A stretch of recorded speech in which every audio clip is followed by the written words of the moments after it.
Assalamualaikum warahmatullahi wabarakatuh.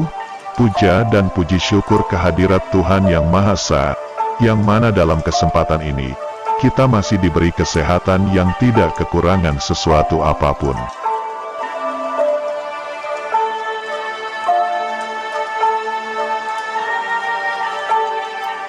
Jangan salah memilih, mana yang asli antara Sang Kinasih dan Al-Masih Ad-Dajjal. Cara memilih yang benar adalah berdoa dan memohon petunjuk kepada Tuhan untuk mengetahui yang mana Sang Kinasih. Jika manusia memilih Dajjal, maka kehidupannya akan sengsara dan mati terbunuh oleh alam. Gunakan akal, pikiran, dan logika dalam setiap kejadian.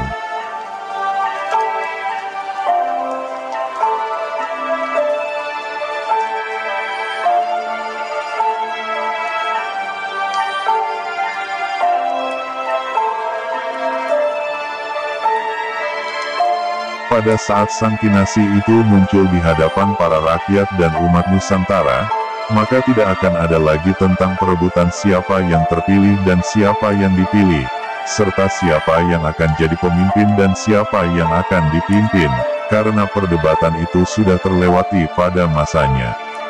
Di zaman kala Bendu, maka semua lakon serta yang mengemban tugas amanah Nusantara akan muncul bersama Sang Kinasih di hadapan para rakyat dan umat Nusantara bumi pertiwi ini.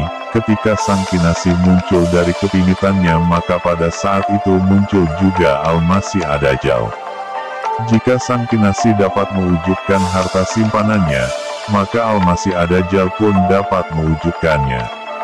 Apapun yang dapat diwujudkan Sang Kinasih, Al-Masih Ad-Dajjal pun dapat mewujudkannya.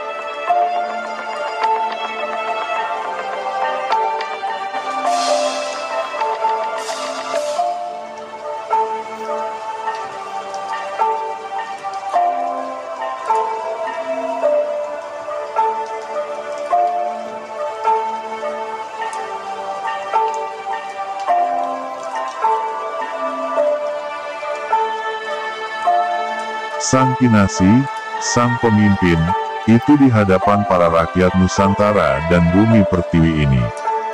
Dikarenakan para leluhur kegaiban Nusantara dan para raja-raja Nusantara telah bermusyawarah dalam rapat di zaman Kolobendu.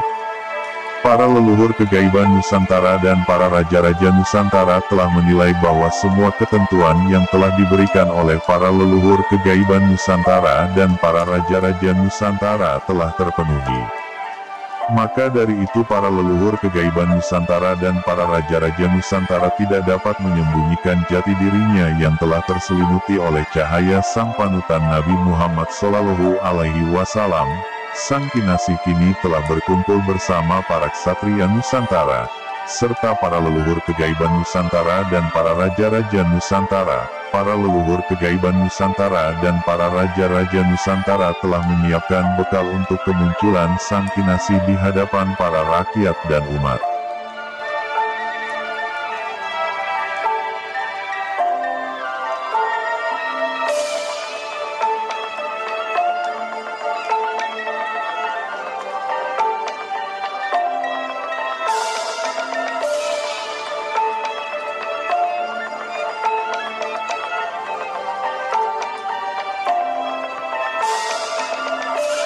Ketika Sang Kinasih itu menampakkan jati dirinya, maka ia akan mengangkat derajat dan martabat Nusantara, serta tidak ada satupun yang bisa merendahkan harga diri bumi pertiwi ini lagi.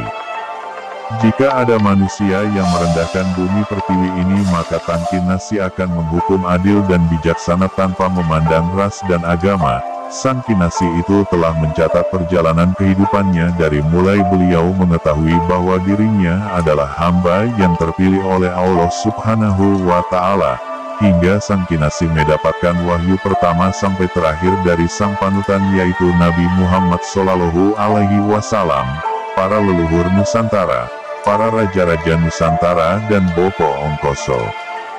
Catatan itu akan menjadi bukti untuk seluruh dunia bahwa beliau adalah hamba yang telah terpilih oleh Allah Subhanahu wa Ta'ala.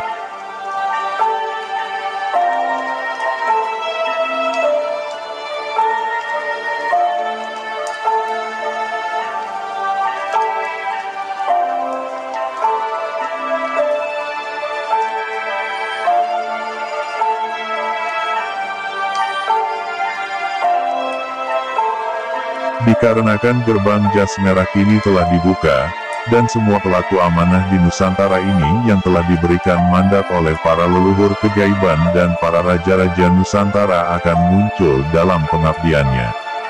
Para pelaku amanah Nusantara adalah orang yang bukan memakai jas serta orang berdasi dan bukan pula kalangan para elit, tetapi para pelaku amanah Nusantara adalah orang yang bekerja sebagai tukang sapu, tukang sampah, tukang pedagang kaki lima, kuli bangunan, para petani serta kalangan bawah lainnya. Mengapa mereka terpilih sebagai pelaku amanah Nusantara? Dikarenakan mereka bukan orang yang gila akan kekayaan duniawi, dan wujudnya itu hanyalah sebagai penyamaran bagi mereka agar tidak diketahui oleh orang di sekitar mereka bahwa mereka adalah para pelaku amanah Nusantara.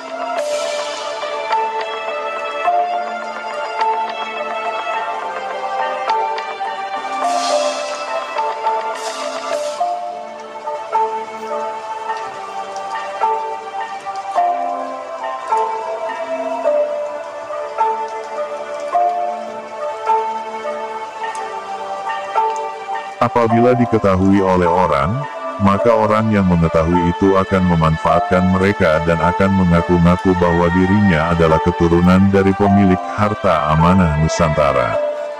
Akan tetapi apabila seseorang tersebut mengaku-ngaku dan memakai harta amanah Nusantara tersebut, maka ia dan serta keturunannya akan mendapatkan musibah yang tidak akan pernah habis, sebab harta amanah Nusantara itu adalah milik rakyat Nusantara, dan hanya rakyat Nusantara yang berhak untuk memakainya demi mewujudkan kesejahteraan umat Nusantara.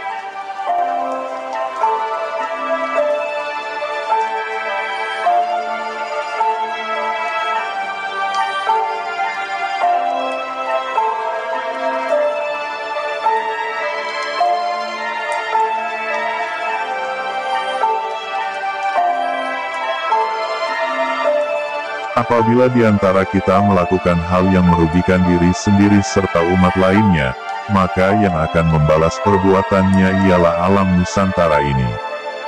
Satu persatu tokoh publik akan hancur dengan menunjukkan kualitas dirinya, serta satu persatu organisasi yang merugikan umat Nusantara akan tampil ke permukaan Nusantara karena mereka akan memerangi sang kinasih yaitu Imam Al-Mahdi.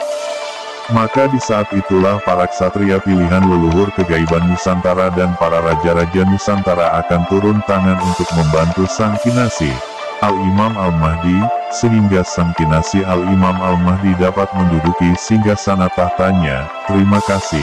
Wassalamualaikum warahmatullahi wabarakatuh.